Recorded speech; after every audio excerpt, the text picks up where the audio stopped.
ਪੰਜਾਬੀਅਤ ਦੀ ਵਿਰਾਸਤ ਸਿੱਖਾਂ ਦੇ ਨਾਮ।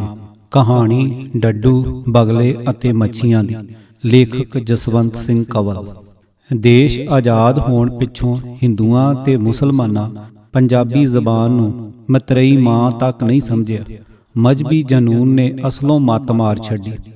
ਪੰਜਾਬੀ ਭਾਸ਼ਾ ਮੁਸਲਮਾਨ ਸੂਫੀ ਫਕੀਰਾਂ ਦੀ ਬੇਹੱਦ ਦੇਣਦਾਰ ਹੈ, ਜਿਨ੍ਹਾਂ ਪੰਜਾਬੀ ਸਾਹਿਤ ਦੀਆਂ ਮੁੱਢਲੀਆਂ ਨੀਹਾਂ ਪੱਕੀਆਂ ਕੀਤੀਆਂ।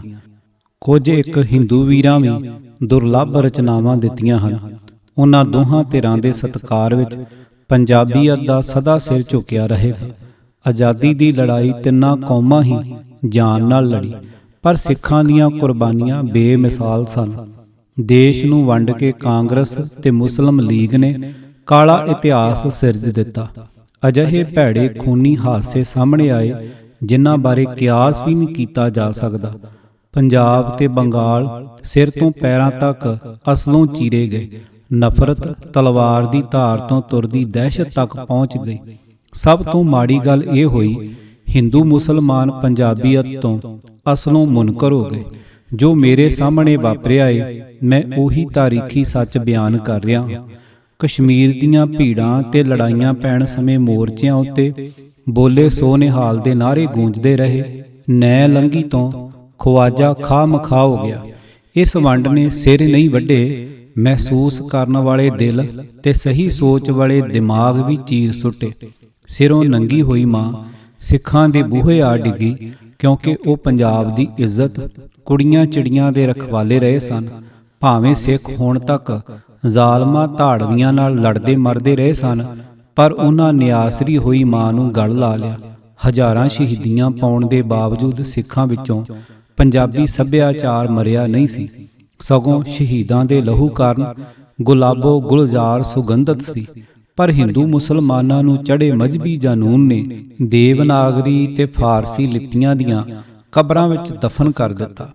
ਅਜਿਹਾ ਸੰਸਾਰ ਵਿੱਚ ਕਿਤੇ ਨਹੀਂ ਵਾਪਰਿਆ। ਕਿਸੇ ਆਪਣੀ ਮਾਂ ਬੋਲੀ ਨੂੰ ਤਿਆਗ ਗੈਰ ਜ਼ਬਾਨਾਂ ਅਪਣਾਈਆਂ ਹੋਣ। ਪੰਜਾਬੀ ਦਾ ਗੁਰਮੁਖੀ ਉਚਾਰਨ ਤੇ ਲੇਖਣ ਐਨ ਕੁਦਰਤੀ ਤੇ ਸੁਭਾਵਕ ਹੈ। ਦੇਵਨਾਗਰੀ ਤੇ ਫਾਰਸੀ ਲਿਪੀਆਂ ਵਿੱਚ ਪੰਜਾਬੀ ਉਚਾਰਨ ਅਟਕਲਾਂ ਪਾਉਂਦਾ ਹੈ। ਹਿੰਦੂਆਂ ਮੁਸਲਮਾਨਾਂ ਦੇ ਤਿਆਗ ਪਿੱਛੋਂ ਪੰਜਾਬੀ ਜ਼ਬਾਨ ਦਾ ਇੰਤਕਾਲ ਮਜਬੂਰੀ ਮੂੰਹ ਸਿੱਖਾਂ ਦੇ ਨਾਂ ਚੜ੍ਹ ਗਿਆ। ਲੜਨ ਭਿੜਨ ਵਾਲੀ ਖੇਤੀਬਾੜੀ ਵਿੱਚ ਧਸੀ ਤੇ ਟਰੱਕ ਆਦਿ ਚਲਾਉਣ ਵਾਲੀ ਸਿੱਖ ਕੌਮ ਨੇ ਕਦੋਂ ਸਾਹਿਤ ਰਚਿਆ ਸੀ? ਜਦੋਂ ਗਾਂ ਵਾਗੀਆਂ ਟਾਹ ਦਿੱਤੀ, ਮਾਲਕਾਂ ਤਾਂ ਗੱਲ ਲਾਉਣੀ ਹੀ ਸੀ। ਸਾਡਾ ਯਕੀਨ ਹੈ ਥੋੜੇ ਸਮੇਂ ਪਿੱਛੋਂ ਭਗੌੜਿਆਂ ਨੂੰ ਸਕੀ ਮਾਂ ਦਾ ਅਹਿਸਾਸ ਜਾਗੇਗਾ, ਜ਼ਰੂਰ ਜਾਗੇਗਾ, ਕਿਉਂਕਿ ਪਾਲਣਹਾਰ ਮਾਂ ਦੀ ਥਾਂ ਮਤਰੇਈ ਮਾਸੀ ਮਾਮੀ ਨਹੀਂ ਲੈ ਸਕਦੀ। ਪੰਜਾਬੀਅਤ ਨੂੰ ਪਿੱਠ ਦੇਣਾ ਫਰਾਰੀਅਤ ਹੈ। ਇਹ ਕੁਦਰਤ ਵਿਰੁੱਧ ਬਗਾਵਤ ਹੈ, ਜਿਹੜੀ ਕਦੇ ਕਾਮਯਾਬ ਨਹੀਂ ਹੋਈ। ਪੰਜਾਬ ਦਾ ਦੁੱਧ ਪਾਣੀ ਪੀਣ ਵਾਲੇ ਕਾਂਸ਼ੀ ਹਰਦੁਆਰ ਦੇ ਪੰਡੇ ਨਹੀਂ ਹੋ ਸਕਦੇ, ਅਤੇ ਮੁਸਲਮਾਨ ਕਦੇ ਈਰਾਨੀ ਅਰਬੀ ਨਹੀਂ ਬਣ ਸਕਦੇ। ਸਿੱਕੇਬੰਦ ਪੰਜਾਬੀ ਹੀ ਰਹਿਣਗੇ। ਨਸ਼ੰਗ ਲੱਖ ਬਦਰੰਗ ਹੋ ਜਾਣ, ਸਿੱਖਾਂ ਨੂੰ ਤਾਂ ਜਨਮ ਤੋਂ ਹੀ ਮੁਹਿੰਮਾਂ ਪੈਂਦੀਆਂ ਰਹੀਆਂ ਹਨ। ਪੰਜਾਬੀ ਮਾਂ ਦੀ ਵੀ ਪਾਲਣਾ ਕਰ ਲੈਣਗੇ, ਪਰ ਪੰਜਾਬੀ ਮੁਸਲਮਾਨ ਤੇ ਹਿੰਦੂ ਤਾਰੀਖੋਂ ਜ਼ਰੂਰ ਤਰਕਾਰੇ ਜਾਣਗੇ। ਜਦ ਪੰਜਾਬੀਅਤ ਦਾ ਇੰਤਕਾਲ ਸਿੱਖਾਂ ਦੇ ਨਾਂ ਹੋ ਹੀ ਗਿਆ ਏ, ਤਦ ਸਿੱਖ ਤੇ ਪੰਜਾਬੀ ਦੀ ਪਰਿਭਾਸ਼ਾ ਵੀ ਨਖਾਰ ਲੈਣੀ ਚਾਹੀਦੀ ਹੈ। ਬਾਬੇ ਨਾਨਕ ਦੇ ਸਿੱਖ ਸ਼ਬਦ ਦੀ ਅਰਥਾਵਲ ਤੇ ਦੂਰਦਰਸ਼ਤਾ ਤੋਂ ਬਲਿਹਾਰੇ ਜਾਈਏ। ਮਨੁੱਖਤਾ ਦੀ ਨਿਸ਼ਕਾਮ ਸੇਵਾ ਲਈ ਪ੍ਰਾਪਤੀਆਂ ਕਰਨ ਵਾਸਤੇ ਗੁਣ ਹਾਸਲ ਕਰਨ ਵਾਲਾ ਸਿੱਖ ਅਖਵਾਉਂਦਾ ਹੈ। ਇਸ ਤਰ੍ਹਾਂ ਸਿੱਖਾਂ ਦੀਆਂ ਸੇਵਾ ਲਭਤਾਂ ਤੇ ਪ੍ਰਾਪਤੀਆਂ ਨੇ ਗੁਰ ਭਾਈ ਹੁੰਦਿਆਂ ਇੱਕ ਜਮਾਤ ਦਾ ਰੂਪ ਧਾਰ ਲਿਆ, ਕਿਉਂਕਿ ਗੁਰੂ ਦਾ ਦਿੱਤਾ ਸਰਬੱਤ ਦੇ ਭਲੇ ਦਾ ਸਿਧਾਂਤ ਲਾਗੂ ਕਰਨਾ ਸੀ। ਇਸ ਤਰ੍ਹਾਂ ਸਿੱਖ ਸ਼ਬਦ ਬਹੁਤ ਹੀ ਵਿਸ਼ਾਲ ਅਰਥਾਂ ਵਾਲਾ ਹੋ ਗਿਆ, ਜਿਸ ਨੂੰ ਵਿਰੋਧੀ ਸ਼ਕਤੀਆਂ ਨੇ ਸੁਕੇੜਾ ਦੇ ਕੇ ਇੱਕ ਕੌਮ ਦੇ ਘੇਰੇ ਵਿੱਚ ਬੰਨ੍ਹ ਦਿੱਤਾ। ਹਾਲਾਤ ਦੀਆਂ ਮਜਬੂਰੀਆਂ ਨੇ ਲਹੂ ਨਾਲ ਧੋ ਧੋ ਸਿੱਖ ਸ਼ਬਦ ਨੂੰ ਮਰਜੀਵੜਿਆਂ ਵਾਲੀ ਮਜ਼ਬੂਤ ਕੌਮ ਨੇ ਖਾਰ ਦਿੱਤਾ। ਇਤਿਹਾਸ ਨੇ ਰਾਜ ਬੰਧਨ ਵਿੱਚ ਲਿਆ ਕੇ ਹੋਰ ਦੋਹਰੀ ਪੱਕੀ ਕੌਮੀ ਮੋਹਰ ਲਾ ਦਿੱਤੀ, ਜਿਸ ਨੂੰ ਗਵਾਂਢੀ ਰਾਜਾਂ ਸਨਮਾਨਯੋਗ ਕੌਮ ਪ੍ਰਵਾਨ ਕਰ ਲਿਆ। ਸਿੱਖਾਂ ਮੁਗਲ ਰਾਜ ਨੂੰ ਬੇਮਿਸਾਲ ਕੁਰਬਾਨੀਆਂ ਦੇ ਕੇ ਤੋੜਿਆ ਅਤੇ 1.5% ਹੁੰਦਿਆਂ ਅੰਗਰੇਜ਼ ਸਾਮਰਾਜ ਨੂੰ 0.5% ਕੁਰਬਾਨੀਆਂ ਦੇ ਕੇ ਦੇਸ਼ ਵਿੱਚੋਂ ਭਜਾਇਆ। ਇਹ ਪ੍ਰਸਿੱਧੀ 2 ਸੰਸਾਰ ਜੰਗਾਂ ਨੇ ਵੀ ਸਿੱਖਾਂ ਨੂੰ ਬਖਸ਼ੀ। 85% INA ਦੇ ਪਰਵਾਨੇ ਸਿੱਖ ਸਨ, ਜਿਹੜੇ ਆਜ਼ਾਦੀ ਦੀ ਛਮਾ ਤੋਂ ਕੁਰਬਾਨ ਹੋਏ। ਪਰ ਦੇਸ਼ ਆਜ਼ਾਦ ਹੋਣ ਪਿੱਛੋਂ ਦਿੱਤਾ ਲਹੂ ਨਹਿਰੂ ਗਾਂਧੀ ਲਈ ਅਸਲੋਂ ਪਾਣੀ ਹੋ ਗਿਆ। ਸਿੱਖਾਂ ਦੀਆਂ ਕੁਰਬਾਨੀਆਂ ਲੈਣ ਲਈ ਕਾਂਗਰਸ ਦੇ ਮਤੇ, ਗਾਂਧੀ ਦਾ ਸੀਸਗੰਜ ਗੁਰਦੁਆਰੇ ਦਿੱਲੀ ਵਿੱਚ ਦਿੱਤਾ ਬਿਆਨ ਅਤੇ ਨਹਿਰੂ ਦਾ ਕਲਕੱਤੇ ਸਿੱਖਾਂ ਲਈ ਉੱਤਰ ਇੰਡੀਆ ਵਿੱਚ ਆਜ਼ਾਦੀ ਦਾ ਨਿੱਘ ਮਾਨਣ ਲਈ ਵੱਖਰਾ ਟੁਕੜਾ ਦਿੱਤਾ ਜਾਵੇਗਾ ਵਾਲਾ ਵਚਨ ਪਤਲਾ ਪਾਣੀ ਹੋ ਗਿਆ। ਸਾਰੇ ਭਰੋਸੇ ਮਿੱਟੀ ਹੋ ਗਏ। ਆਪਣਾ ਹੱਕ ਮੰਗਿਆ ਤਾਂ ਸਿੱਖਾਂ ਨੂੰ ਫਿਰਕੂ ਆਖਣਾ ਸ਼ੁਰੂ ਕਰ ਦਿੱਤਾ। ਹਿੰਦੂ ਸਿੱਖਾਂ ਦਾ ਸ੍ਰੀ ਅਕਾਲ ਤਖਤ ਢਾਹ ਦੇਵੇ, ਕੌਮ ਪ੍ਰਸਤ ਤੇ ਸਿੱਖ ਫਿਰਕੂ। ਹਿੰਦੂ 500 ਸਾਲ ਪੁਰਾਣੀ ਬਾਬਰੀ ਮਸਜਿਦ ਢਾਹ ਦੇਣ, ਕੌਮ ਪ੍ਰਸਤ ਤੇ ਮੁਸਲਮਾਨ ਫਿਰਕੂ ਤੇ ਈਸਾਈਆਂ ਦੇ ਗਿਰਜੇ ਤੋੜ ਦਿੱਤੇ ਜਾਣ, ਹਿੰਦੂ ਫਿਰ ਵੀ ਕੌਮ ਪ੍ਰਸਤ, ਕਿਉਂਕਿ ਤਾਕਤ ਦੀ ਸੰਗੀਨ ਜੋ ਹੱਥ ਆ ਗਈ। ਇਹੋ ਲੋਕ ਮੁਸਲਮਾਨ ਰਾਜ ਸਮੇਂ ਮੂੰਹ ਚ ਘਾ ਲੈਂਦੇ ਸੀ।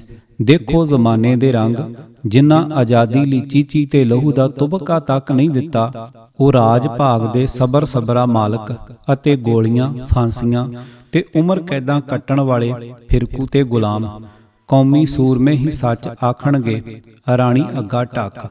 ਰਾਜਨੀਤੀ ਤੋਂ ਕੋਰੇ ਸਿੱਖ ਸ਼ਰੀਕਾਂ ਉਤੇ ਇਤਬਾਰ ਕਰਨ ਵਾਲੇ ਭੋਲੇ ਸੁਭਾਅ ਵਾਲੇ ਸਨ, ਅਸਲੋਂ ਠੱਗੇ ਗਏ। ਜਦੋਂ ਗੁਲਾਮਾਂ ਵਾਂਗ ਜੂੜਿਓਂ ਫੜ ਕੇ ਝੰਜੋੜੇ, ਫਿਰ ਸੁਰਤ ਫੜਨ ਲੱਗੇ। ਪਰ ਹੁਣ ਆਪਣਾ ਤੇ ਸਿੱਖ ਸ਼ਬਦ ਦੀ ਪ੍ਰਿਸ਼ਟ ਭੂਮੀ ਵਿੱਚ ਖਲੋਤੇ ਸੰਸਾਰ ਸੇਵਾ ਦੇ ਸਿਧਾਂਤ ਦਾ ਕੀ ਬਣੇਗਾ, ਜਿਸ ਨੂੰ ਮੁੱਢੋਂ ਸੁੱਢੋਂ ਖਾਰਨ ਲਈ ਬ੍ਰਾਹਮਣਵਾਦੀ ਫਿਰਕੂ ਸੋਚ ਯੋਜਨਾਬੱਧ ਲੰਬੇ ਸਮੇਂ ਤੋਂ ਯਤਨ ਕਰ ਰਹੀ ਹੈ। ਫਿਰਕੂ ਸੋਚ ਨੇ ਦੇਸ਼ ਵੰਡਿਆ, ਇਸ ਨੂੰ ਸਾਰਿਆਂ ਗਲਤ ਆਖਿਆ ਤੇ ਅਹਿਮਕਾਨਾ ਕੰਮ ਮੰਨਿਆ। ਹੁਣ ਵੋਟਾਂ ਦੀ ਖਾਤਰ ਹੀ ਫਿਰਕੂ ਸੋਚ ਨੂੰ ਮੁੜ ਅੱਗੇ ਲਾਇਆ ਹੈ। ਨਤੀਜੇ ਭੂਤ ਨਾਲੋਂ ਭਵਿੱਖ ਵਿੱਚ ਕਿਤੇ ਬਹੁਤੇ ਖਤਰਨਾਕ ਨਿਕਲਣਗੇ। ਇਹ ਭੂਤ ਲਾਣਾ ਵਡਾਰੂਆਂ ਨੂੰ ਉਹਨਾਂ ਦੀਆਂ ਗਲਤੀਆਂ ਦੀ ਸਜ਼ਾ ਦੇਵੇਗਾ, ਸਗੋਂ ਪਿਛਲਾਗ ਹੋ ਕੇ ਨਵੇਂ ਵੱਡਾਂਗੇਲੀ ਮੁੱਠਾਂ ਵਿੱਚ ਥੁੱਕ ਰਿਹਾ ਹੈ। ਸਿੱਖ ਸਿਧਾਂਤ ਹੈ, ਨਿੱਜੀ ਸ਼ੁੱਧੀ ਤੋਂ ਲੈ ਕੇ ਸਮੁੱਚੀ ਮਨੁੱਖਤਾ ਦੀ ਕਲਿਆਣ ਤੱਕ ਲਗਾਤਾਰ ਸਫ਼ਰ ਕਰਦੇ ਜਾਣਾ। ਇਹ ਸਿਧਾਂਤ ਬਾਬੇ ਨਾਨਕ ਤੋਂ ਤੁਰਦਾ ਸ੍ਰੀ ਗੁਰੂ ਗ੍ਰੰਥ ਸਾਹਿਬ ਤੱਕ ਨੇਮਬੱਧ ਹੋ ਗਿਆ ਹੈ। ਇਹ ਸਿਧਾਂਤ ਸਰਬੱਤ ਦਾ ਸਾਂਝਾ ਤੇ ਮੁਕਤੀ ਦਾਤਾ ਹੋ ਚੁੱਕਾ ਹੈ। ਸਿੱਖ ਸਦਾ ਸਖਿਆਰਥੀ ਗੁਣ ਤੇ ਗੁਰੂ ਗਿਆਨ ਪ੍ਰਾਪਤ ਕਰਕੇ ਮਨੁੱਖਤਾ ਵਿੱਚ ਵੰਡ ਦੇਣ ਵਾਲਾ ਸੰਗਤ ਦਾ ਸੇਵਕ ਹੁੰਦਾ ਹੈ। ਹੁਣ ਤੱਕ ਭਲੇ ਹਿੱਤ ਕੁਰਬਾਨੀ ਦਿੰਦੀ ਆਈ ਸਿੱਖ ਉਮਤ ਨੂੰ ਅੱਜ ਦੋਹਰੀ ਮਾਰ ਪੈ ਰਹੀ ਹੈ, ਮਾਰੂ ਵਿਪਤਾ ਹੈ। ਗੁਰੂ ਸਿਧਾਂਤ ਅਤੇ ਸਾਡੇ ਸਜਰੇ ਇਤਿਹਾਸ ਨੂੰ ਮਲੀਆ ਮੇਟ ਕੀਤਾ ਜਾ ਰਿਹਾ ਹੈ। ਗੁਰੂ ਗਿਆਨ ਅਤੇ ਸਰਬੱਤ ਦੇ ਭਲੇ ਵਾਲੇ ਸਿਧਾਂਤ ਨੂੰ ਬ੍ਰਾਹਮਣਵਾਦੀ ਸਿਉਂਕ ਆ ਲੱਗੀ ਹੈ। ਭੁੱਖਾ ਤੇ ਗਰੀਬ ਹਰ ਤਰ੍ਹਾਂ ਦੀਆਂ ਪ੍ਰਗਤਿਆਵਾਂ ਹਾਰ ਦਿੰਦਾ ਹੈ। ਹਿੰਦੁਸਤਾਨ ਵਿੱਚ ਅਸਾਈ ਹੋਣ ਵਾਲਿਆਂ ਦਾ ਇਹੀ ਹਾਲ ਵੇਖਿਆ ਜਾ ਸਕਦਾ ਹੈ। ਬ੍ਰਾਹਮਣਵਾਦੀ ਲੱਗੀ ਸਿਉਂਕ ਨਾਲ ਕਦੇ ਵੀ ਕੌਮੀ ਛੱਤ ਡਿੱਗ ਸਕਦੀ ਹੈ। ਵਿਰੋਧੀ ਫਿਰਕੂ ਤਾਕਤਾਂ ਸਾਡੀ ਰੱਜੀ ਪੁੱਜੀ ਆਰਥਿਕਤਾ ਤੇ ਨਰੋਏ ਸੱਭਿਆਚਾਰ ਨੂੰ ਇੱਕ ਤਰ੍ਹਾਂ ਹੜੱਪ ਲਿਆ ਹੈ। ਜੇ ਕੰਗਾਲੀ ਨਾ ਆਉਂਦੀ, ਸਾਡੀ ਜਵਾਨੀ ਬਾਹਰਲੇ ਦੇਸ਼ਾਂ ਨੂੰ ਕਦੇ ਨਾ ਭੱਜਦੀ। ਖੋਖਲੀ ਹੋਈ ਕੌਮੀ ਛੱਤ ਜੇ ਇਹੋ ਹਾਲ ਰਿਹਾ, ਜ਼ਰੂਰ ਡਿੱਗੇਗੀ। ਉਹਦੇ ਹੇਠ ਆਉਣ ਵਾਲੇ ਜਾਨੀ ਤੇ ਮਾਲੀ ਨੁਕਸਾਨ ਦਾ ਅੰਦਾਜ਼ਾ ਲਾਉਣਾ ਬਹੁਤ ਔਖਾ ਹੈ। ਕੌਮ ਦੇ ਭੁੱਖੇ ਆਗੂਆਂ ਨੂੰ ਗੱਦੀਆਂ ਤਾਂ ਦਿਸਦੀਆਂ ਹਨ, ਪਰ ਕੌਮੀ ਜਰਜਰੀਅਤ ਦਾ ਉੱਕਾ ਅਹਿਸਾਸ ਨਹੀਂ। ਪੰਜ ਤੰਤਰ ਦੀ ਇੱਕ ਕਥਾ ਹੈ। ਬਗਲਾ ਬੁੱਢਾ ਹੋ ਗਿਆ, ਸ਼ਿਕਾਰ ਹੋਵੇ ਨਾ। ਭੁੱਖੇ ਮਰਨ ਲੱਗੇ ਨੇ ਸੋਚਿਆ, ਸ਼ਿਕਾਰ ਮਾਰਨ ਲਈ ਕੋਈ ਹੱਥ ਪੱਲਾ ਮਾਰੀਏ। ਉਸ ਇੱਕ ਡੱਡੂ ਨਾਲ ਜਾਰੀ ਪਾ ਲਈ ਤੇ ਆਖਿਆ, ਦੇਖ ਡਾਢੀ ਔੜ ਲੱਗੀ ਹੈ, ਛੱਪੜ ਨੇ ਸੁੱਕ ਜਾਣਾ ਹੈ ਤੇ ਸਾਰੀਆਂ ਮੱਛੀਆਂ ਨੇ ਤੜਫ ਤੜਫ ਕੇ ਪਾਣੀ ਬਿਨਾਂ ਮਰ ਜਾਣਾ ਹੈ। ਇਹ ਤਾਂ ਬਾਪੂ ਬਹੁਤ ਮਾੜੀ ਗੱਲ ਹੈ। ਡੱਡੂ ਅਸਲੋਂ ਘਬਰਾ ਗਿਆ। ਇੱਕ ਉਪਾਅ ਹੈ, ਜੇ ਤੂੰ ਮੱਛੀਆਂ ਨੂੰ ਸਮਝਾ ਲਵੇਂ। ਇੱਥੋਂ ਥੋੜੀ ਦੂਰ ਇੱਕ ਬਹੁਤ ਵੱਡਾ ਝੀਲ ਵਰਗਾ ਤਲਾਅ ਹੈ। ਮੈਂ ਇੱਕ ਇੱਕ ਮੱਛੀ ਨੂੰ ਫੜ ਕੇ ਉਸ ਤਲਾਅ ਵਿੱਚ ਛੱਡ ਆਇਆ ਕਰਾਂਗਾ। ਹੋਰ ਕੋਈ ਚਾਰਾ ਨਹੀਂ, ਮੇਰੀ ਬੇਵਾ। ਬਗਲੇ ਨੇ ਡੱਡੂ ਯਾਰ ਨੂੰ ਹੋਰ ਡਰਾ ਦਿੱਤਾ। ਡੱਡੂ ਨੇ ਮੱਛੀਆਂ ਨਾਲ ਗੱਲ ਤੋਰੀ, ਪਿਆਰੀ ਭੈਣੋ, ਆਪਾਂ ਇਸ ਸਾੜ ਪੈਂਦੀ ਗਰਮੀ ਵਿੱਚ ਸਭ ਮਰਨ ਵਾਲੇ ਹਾਂ। ਮੇਰੇ ਯਾਰ ਬਗਲੇ ਨੇ ਪ੍ਰਣ ਕੀਤਾ ਹੈ, ਮੈਂ ਸਾਰੀਆਂ ਮੱਛੀਆਂ ਨੂੰ ਡੂੰਘੇ ਤਲਾਅ ਵਿੱਚ ਇੱਕ ਇੱਕ ਕਰਕੇ ਛੱਡ ਆਵਾਂਗਾ। ਸਾਰੀਆਂ ਮੱਛੀਆਂ ਗਰਮੀ ਦੇ ਸਾੜ ਤੋਂ ਘਬਰਾ ਗਈਆਂ। ਬਹੁਤੀਆਂ ਮੱਛੀਆਂ ਨੇ ਵੱਡੇ ਤਲਾਬ ਵਿੱਚ ਜਾਣ ਦੀ ਹਾਮੀ ਭਰ ਦਿੱਤੀ, ਪਰ ਇੱਕ ਬੁੱਢੀ ਮੱਛੀ ਨੇ ਹੈਰਾਨੀ ਨਾਲ ਕਿਹਾ, ਬਗਲਾ ਸਾਨੂੰ ਖਾਣ ਵਾਲਾ ਸਾਡੇ ਉੱਤੇ ਤਰਸ ਕਿਉਂ ਕਰ ਰਿਹਾ ਹੈ? ਜ਼ਰੂਰ ਧੋਖਾ ਹੋਵੇਗਾ। ਇਹਦੀ ਬੁੱਢੀ ਦੀ ਤਾਂ ਮੱਤ ਮਾਰੀ ਗਈ ਹੈ। ਡੱਡੂ ਨੇ ਵਿਚਕਾਰੋਂ ਗੱਲ ਫੜ ਲਈ, ਇਹ ਤਾਂ ਸਾਨੂੰ ਸਭ ਨੂੰ ਮਰਵਾਊਗੀ। ਥੋੜੇ ਦਿਨਾਂ ਨੂੰ ਪਾਣੀ ਸੁੱਕ ਗਿਆ, ਤੁਸੀਂ ਬਚੋਗੀਆਂ ਕਿਵੇਂ? ਸਾਰੀਆਂ ਡਰੀਆਂ ਮੱਛੀਆਂ ਨੇ ਬੁੱਢੀ ਮਾਈ ਦੀ ਇੱਕ ਗੱਲ ਨਾ ਮੰਨੀ ਤੇ ਸਾਰੀਆਂ ਕਾਹਲੀਆਂ ਪੈ ਗਈਆਂ। ਪਹਿਲਾਂ ਸਾਨੂੰ ਛੱਡ ਕੇ ਆਵੇ। ਇਸ ਤਰ੍ਹਾਂ ਬਗਲਾ ਆਰਾਮ ਨਾਲ ਇੱਕ ਮੱਛੀ ਫੜਦਾ ਤੇ ਦੂਰ ਕਿਸੇ ਕਿੱਕਰ ਤੇ ਬਹਿ ਕੇ ਖਾਂਦਾ, ਮੁੜ ਦੂਜੀ ਨੂੰ ਆ ਫੜਦਾ। ਇਸ ਤਰ੍ਹਾਂ ਉਸ ਛੱਪੜ ਦੀਆਂ ਸਾਰੀਆਂ ਮੱਛੀਆਂ ਖਾ ਕੇ ਮੁਕਾ ਦਿੱਤੀਆਂ। ਅਖੀਰ ਬੁੱਢੀ ਮੱਛੀ ਤੇ ਬਗਲੇ ਦਾ ਯਾਰ ਡੱਡੂ ਰਹਿ ਗਏ। ਬੁੱਢੀ ਮੱਛੀ ਨੇ ਬਗਲੇ ਦੀ ਚੁੰਝ ਵਿੱਚੋਂ ਆਉਣੋਂ ਸਾਫ਼ ਨਾ ਕਰ ਦਿੱਤੀ। ਤੂੰ ਕਾਹਤੋਂ ਯਕੀਨ ਨਹੀਂ ਕਰਦੀ? ਬਗਲਾ ਹੁਣ ਸ਼ਿਕਾਰੀ ਨਹੀਂ, ਪਰਉਪਕਾਰੀ ਹੋ ਗਿਆ ਹੈ। ਡੱਡੂ ਨੇ ਮੱਛੀ ਨੂੰ ਸਮਝਾਇਆ, ਪਹਿਲਾਂ ਤੂੰ ਉਸ ਤਲਾਬ ਵਿੱਚ ਜਾ ਕੇ ਪਤਾ ਲਿਆ, ਫਿਰ ਮੈਂ ਜਾਣ ਬਾਰੇ ਸੋਚਾਂਗੀ। ਬਗਲਾ ਤੇ ਡੱਡੂ ਨਿਰਾਸ਼ ਹੋ ਗਏ।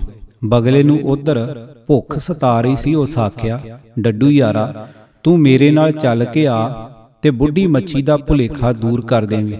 ਵੇਖੀ ਮੱਛੀਆਂ ਤਲਾਬ ਵਿੱਚ ਕਿਵੇਂ ਪੁੱਠੀਆਂ ਸਿੱਧੀਆਂ ਤਾਰੀਆਂ ਲਾ ਰਹੀਆਂ ਨੇ। ਬਗਲਾ ਡੱਡੂ ਨੂੰ ਲੈ ਕੇ ਉੱਡ ਪਿਆ। ਉਹ ਉਸੇ ਕਿੱਕਰ ਤੇ ਜਾ ਬੈਠਾ ਜਿੱਥੇ ਬਹਿ ਕੇ ਉਸ ਸਾਰੇ ਤਲਾਅ ਦੀਆਂ ਮੱਛੀਆਂ ਖਾਧੀਆਂ ਸੀ।